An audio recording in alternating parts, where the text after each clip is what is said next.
Emak-emak ngamuk di Kabupaten Mamuju, Sulawesi Barat. Mereka saling berebut menerobos antrean demi mendapatkan gas LPG 3 kg atau gas melon. Di pasaran, gas melon telah langka dan sulit didapatkan dalam sepekan terakhir.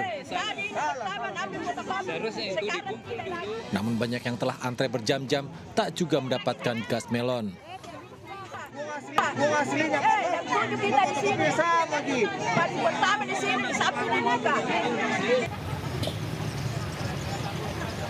Sementara di Tarakan, Kalimantan Utara, gas melon langka menyebabkan harganya melambung hingga Rp70.000 per tabung di tingkat pengecer. Akibatnya, operasi pasar yang menyediakan sembako murah dan gas LPG sesuai HET diserbu warga. Namun, operasi pasar tidak menyediakan gas melon. Warga harus menukarkan 2 tabung gas melon untuk mendapatkan 1 tabung gas LPG bright gas ukuran 5 kg dengan harga Rp120.000. Mahal, susah. Baru kalau orang jual Sampai 70. Jadi ini berapa tadi, Bu? ini yang 5 kilo. Ini Yang 5 kilo. 120 ya. Dapat ini Dapat apa? sama gula. Oh, Ini 2 liter, gulanya 1 kilo.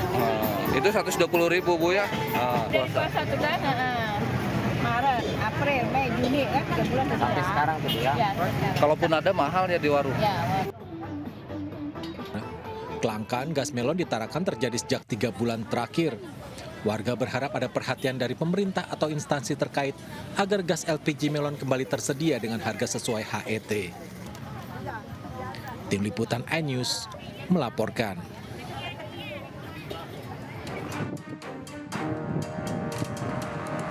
Inilah lokasi pembangunan proyek Beach Club yang menyeret nama selebriti Raffi Ahmad di kawasan pesisir Yogyakarta yang menuai polemik.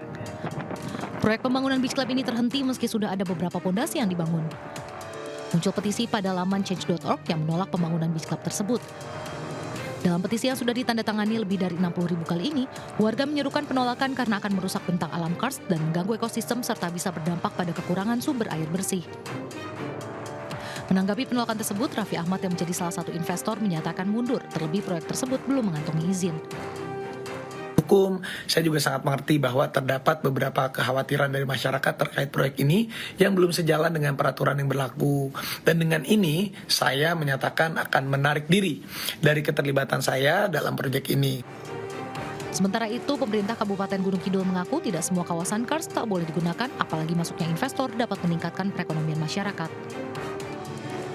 80-90% bagi para investor itu bisa mengambil masyarakat sebagai tenaga kerja di tempat mereka. Sedangkan Gubernur Daerah Istimewa Yogyakarta Sri Sultan Hamengkubuwono X meminta pada seluruh kabupaten dan kota di wilayahnya untuk memastikan bahwa proyek investasi yang dijalankan di daerah berjalan sesuai dengan peraturan yang berlaku. Kalau itu sudah jadi keputusan Pemda, ya Pemdanya yang salah, kan gitu. Mestinya kan tidak boleh kawasan itu untuk ada. Proses penerimaan izin investasi tersebut sepenuhnya menjadi kewenangan Pemkab Gunung Kidul dan Pemda DIY.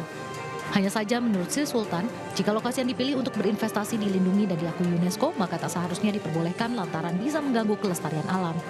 Dari Gunung Kidul, Yogyakarta, Kismaya Wibowo dan Heru Trijoko melaporkan.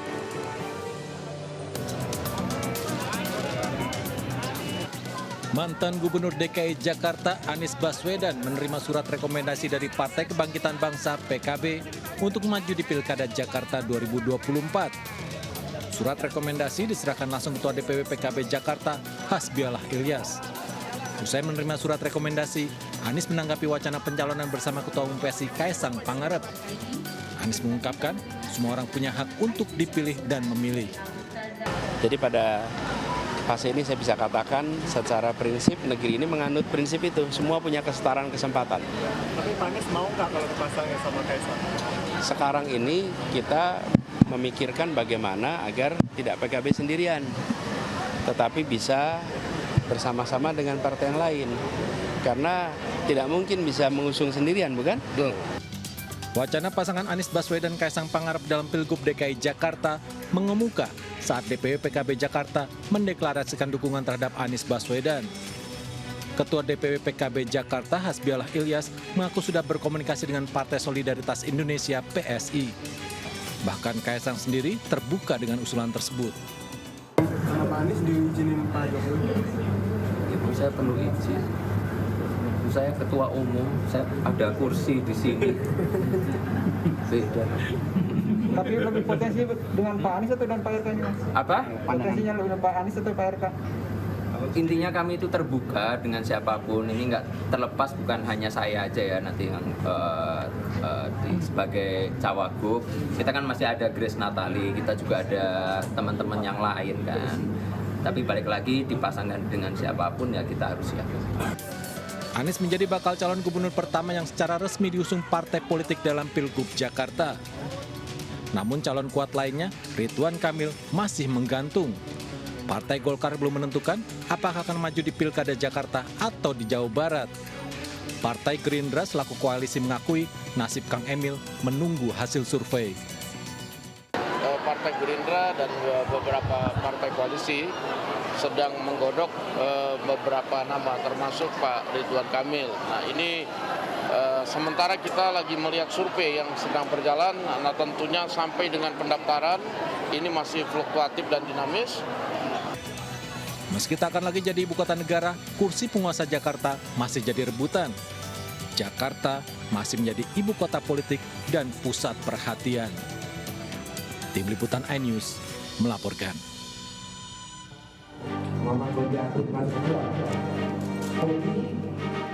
Bakal calon gubernur Sumatera Utara Bobi Nasution enggan menanggapi pernyataan Edi Rahmayadi. Menurut Bobi, pada pilkada serentak yang terpenting adalah adu gagasan. Melawan Bapak saat itu Pak, jadi kan itu dikaitkan dengan Bapak. Masing-masing caranya kita. Kita yang lain aja yang Pak Bobi, selama ini Pak Bobi juga melawan Pak Edi. Kan saya selalu sama jawabannya ya, bukan siapa lawan siapa. Sebelumnya, usai menjalani uji kelayakan di kantor DPP PKB Jakarta, Edi Rahmayadi mengaku siap melawan siapapun calon gubernur Sumatera Utara pada pilkada mendatang. Jangankan mantunya presiden, mantunya malaikat pun dilawan. Lagi berarti yakin akan bertarung dengan mantunya presiden ya Pak? Kalau saya sama siapapun, jangankan mantunya presiden, sama mantunya malaikat pun kalau boleh. Bursa bakal calon Sumatera Utara diperkirakan semakin mengerucut dan hanya menyisakan mantan gubernur Sumatera Utara Edi Rahmayadi dan wakil wali kota Medan Bobi Nasution. Sementara itu puluhan kader PDI Perjuangan yang mencalonkan diri sebagai bakal calon kepala daerah di Sumatera Utara melakukan uji kelayakan. Salah satu yang mengikuti uji kelayakan yakni Satika Simamora bakal calon Bupati Tapanuli Utara. Selama ini kami sudah melakukannya selama Bapak Nixon Nababan menjabat sebagai Bupati. Saat ini saya mau melakukannya itu, mau lagi melanjutkan hal yang baik. Hasil uji kelayakan dikirim ke DPP PDIP Jakarta. Dari Medan, Sumatera Utara. Kebakaran kembali terjadi di perkampungan padat penduduk di Surabaya, Jawa Timur. Api diduga dari korsleting listrik. Penghuni rumah berhasil selamat dalam musibah kebakaran ini.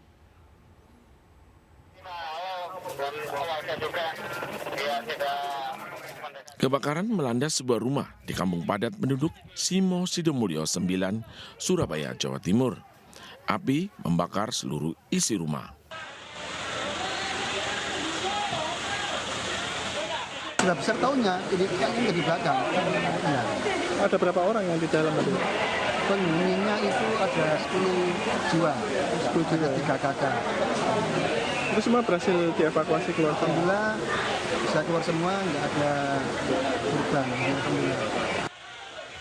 Petugas pemadam kebakaran sempat mengalami kendala karena sempitnya akses ke lokasi kebakaran dan kehabisan air saat memadamkan api.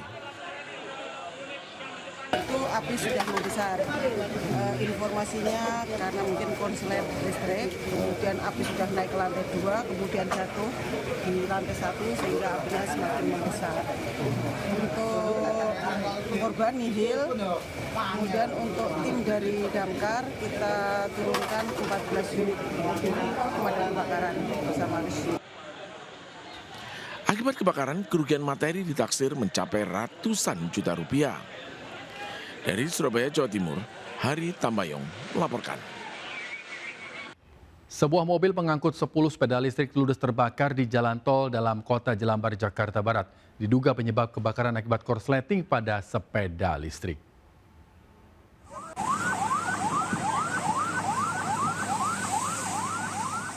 Petugas pemadam kebakaran subsektor Jembatan Besi Tambora, Jakarta Barat berjibaku melakukan pemadaman kobaran api sebuah mobil bak terbuka mengangkut 10 sepeda listrik. Kobaran api tak hanya meludeskan 10 unit sepeda listrik, namun mobil pengangkut turut terbakar. Meski demikian, petugas berhasil cepat memadamkan api. Hingga ban mobil bak terbuka tidak ikut terbakar. Kepala Sektor Pemadam Kebakaran Tambora, Jakarta Barat, Joko Susilo mengatakan, kobaran api diduga dari korsleting listrik pada sepeda listrik. Untuk penyebab sedang dilidiki menurut informasi dari pengemudi, karena memang baru pas banget masuk tol. Tidak lama kemudian informasi langsung ada percikan dari sepeda listrik. Jadi berselang 30 menit, kobaran api berhasil dipadamkan setelah 2 unit mobil pemadam kebakaran beserta 6 personil diterjunkan ke lokasi. Tidak ada korban jiwa, namun kerugian materi ditaksir mencapai 500 juta rupiah. Dari Jakarta, Miftahul Gani melaporkan. Belasan nelayan di Tuban, Jawa Timur dievakuasi setelah 14 jam terombang-ambing di lautan. Kapal yang mereka gunakan untuk mencari ikan tenggelam akibat dihantam ombak besar. Ya Allah.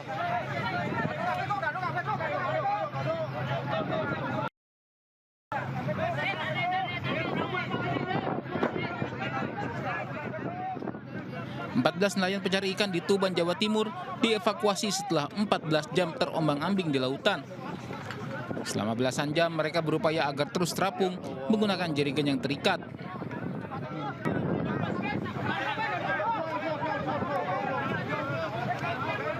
Alhamdulillah. Alon. Peristiwa bermula saat kapal motor Sri Hartamas yang ditumpangi belasan nelayan ini dihantam ombak besar. Akibat kerusakan yang parah, kapal pecah hingga tenggelam di lautan.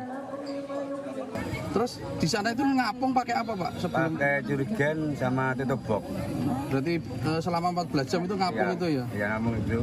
Ini bela-bela teman-teman saya ini semua. Setelah 14 jam bertahan di permukaan laut, sebuah kapal nelayan lain datang dan mengevakuasi para korban. Semua selamat, nggak ada yang cedera, nggak ada yang meninggal. Makanya matanya merah-merah karena lama di air laut. Sesampainya di darat, seluruh penumpang kapal diperiksa kesehatannya. Mereka pun dinyatakan sehat. Dari Tuban, Jawa Timur, Pipit Wibawanto melaporkan. Jelang Idul Adha 2024, harga komoditas di sejumlah pasar makin melonjak. Di Pasar Johar, Jakarta Pusat, harga cabai keriting menembus hingga Rp70.000 per kilogram.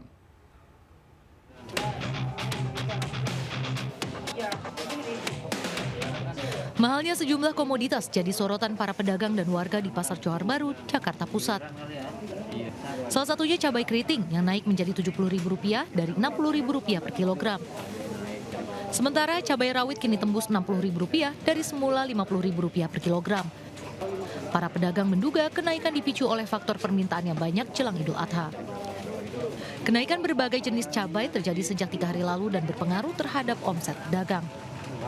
Terutama yang konsumsi masyarakat sehari-hari ya, cabai ada kenaikan sedikit-sedikit antara 30-35%. Kentang ini dari harga sekitaran dari 20 sekarang udah sampai 24-25, jadi sekitar 25%. Pemerintah yang sekarang mudah-mudahan bisa mengambil inisiatif biarin menstabilkan harga, jadi masyarakat kecil biarin nggak terlalu berat untuk menanggung biaya hidup ini. Harga bawang bombay juga naik Rp10.000 dari Rp50.000 menjadi Rp60.000 per kilo. Aneka beras juga melonjak, yaitu beras medium dibanderol Rp16.000 dan beras premium menjadi Rp18.000 per kilogram. Semua naik, Mas. Semua naik. Iya. Cabai naik, mau naik, semua naik. Nggak ada yang naik, Mas. Masyarakat berharap pemerintah segera mengambil langkah untuk menstabilkan harga kebutuhan pokok jelang Idul Adha 2024. Dari Jakarta, Syahreza Zanski, Muhammad Hoirudin melaporkan. Pemirsa, Ka'bah selalu ditutup menggunakan kiswah, yaitu kain sutra yang dibuat secara khusus. Pembuatan kiswah menghabiskan biaya sekitar 25 juta rial Arab Saudi atau lebih dari 100 miliar rupiah.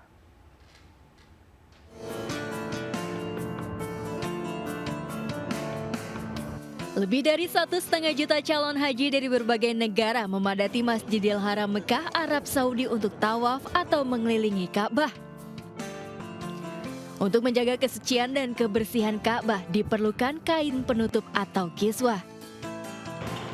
Proses pembuatan kiswah dilakukan di tempat khusus, dimulai dari pemintalan benang hingga menjadi gulungan.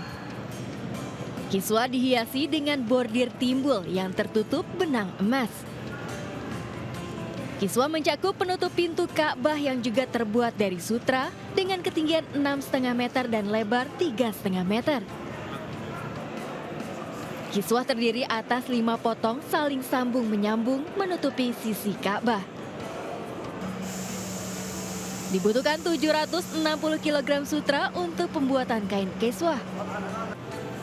Selain itu juga digunakan 120 kg emas dan 100 kg perak yang melapisi benang untuk menyulam kaligrafi dan Asmaul Husna di atas kain hitam berbahan sutra tersebut.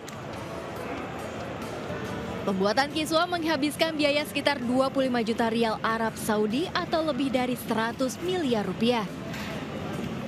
Kiswah diganti setiap tahun, biasanya pada 9 Zulhijjah atau bersamaan dengan jemaah haji wukuf di Arafah.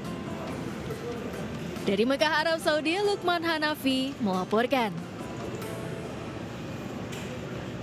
Akibat rawan pencurian hewan kurban, petugas gabungan di Pemalang, Jawa Tengah melakukan patroli ke kandang yang penjual sapi dan kambing. Di Jakarta semakin mendekati Hari Raya Idul Adha, jumlah penjualan hewan kurban meningkat.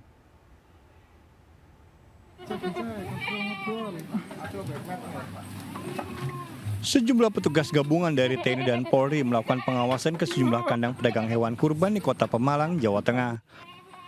Patroli dilakukan karena semakin mendekati Hari Raya Kurban kerap terjadi pencurian kambing dan sapi.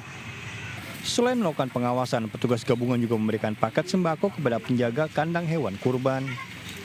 Mendekati Hari Raya Idul Adha, penjualan hewan kurban meningkat hingga lebih dari 50% di kawasan Johar Baru, Jakarta Pusat.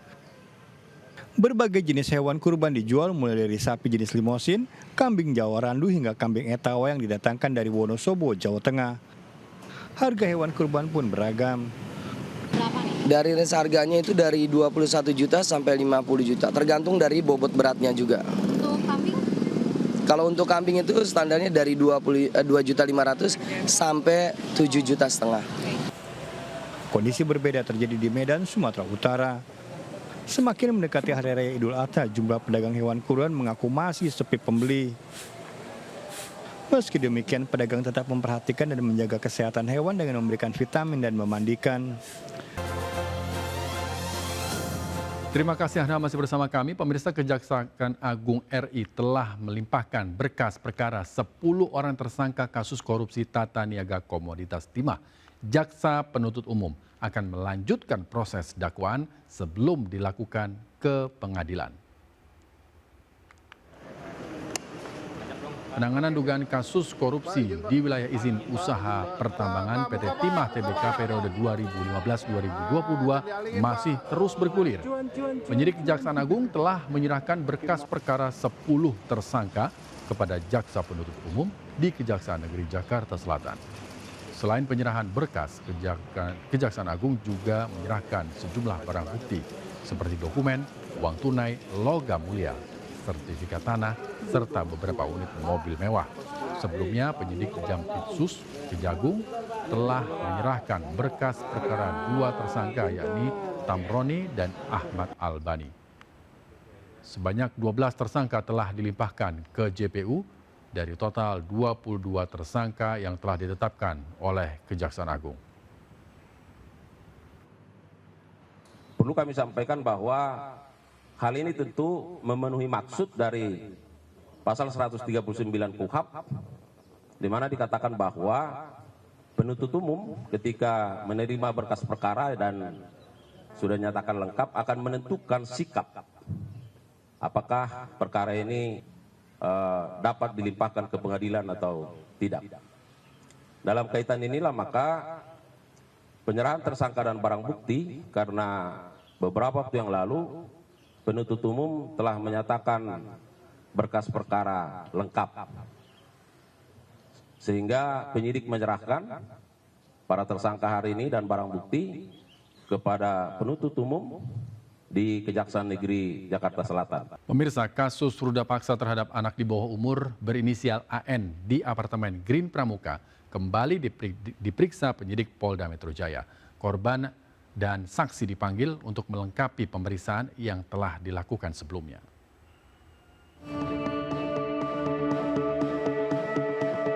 RPA Perindo mendampingi AN, anak di bawah umur yang menjadi korban ruda paksa, menjalani pemeriksaan terakhir di Polda Metro Jaya. AN diruda paksa di rumahnya di apartemen Green Pramuka oleh MA, 18 tahun, pada Oktober 2023 lalu. Setelah pemeriksaan ini, penyidik akan segera melakukan pemanggilan terhadap pelaku. Dan juga tadi dari kepolisian juga memanggil P3A di Pulau Gadung untuk sama-sama mendampingi kasus ini dari pendekatan psikis juga, sehingga korban benar-benar dipulihkan. Dan setelah ini nanti akan pemanggilan pelaku dan proses ini akan dilimpahkan ke Kejati. Dan kami berharap secepatnya di P21-kan. Undang-undang yang disangkakan kepada pelaku yaitu mengenai tentang persetubuhan dan pencabulan terhadap anak yang dilakukan oleh seorang dewasa, di mana ancaman hukumannya minimal 5 tahun dan maksimal 15 tahun. Keluarga korban juga berharap polisi segera menuntaskan kasus ini dan pelaku segera diproses hukum. Tim Liputan iNews melaporkan. Juara dunia Albin Ozhan berhasil mengalahkan Francisco Sanchez Ruiz dalam pertandingan eksebisi 10 Ball The Real King di Cloud Senopati, Jakarta Selatan. Bermain dalam laga 10 bola, Albin Ozhan menang telak dengan skor akhir 13-0.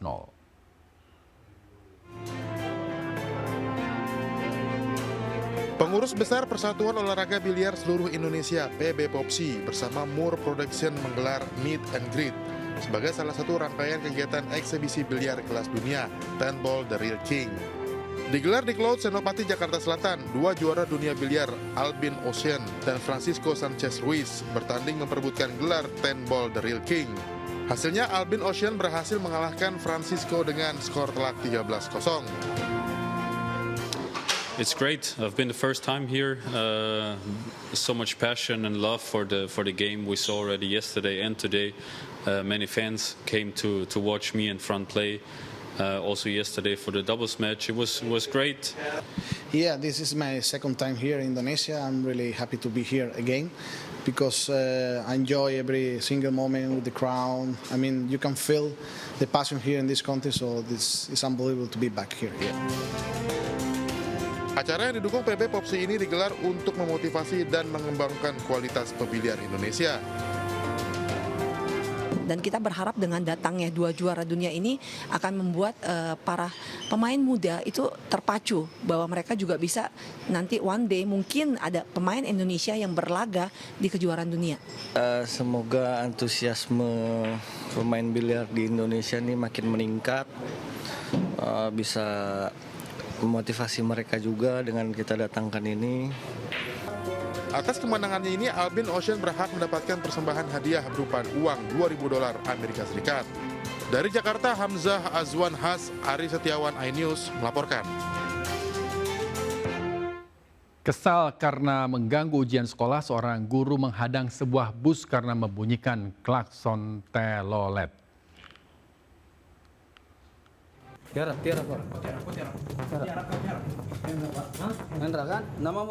Pelaku perampokan toko jam mewah di Ruko Pantai Indah Kapuk 2, Jakarta Utara tertangkap saat berada di sebuah hotel di Cianjur, Jawa Barat. Usai menumbuhkan 3 orang di lokasi kejadian, pelaku berhasil membawa kabur jam tangan senilai 14 miliar rupiah.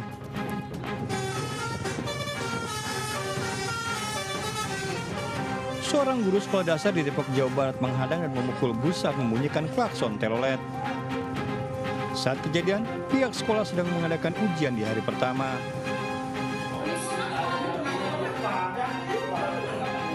Polisi menangkap terduga pelaku penipuan ikan lobster dan kelapa sawit di sebuah rumah kontrakan di kawasan Pontianak, Kalimantan Barat. Akibat ulahnya korban merugi hingga lebih dari 1 miliar rupiah.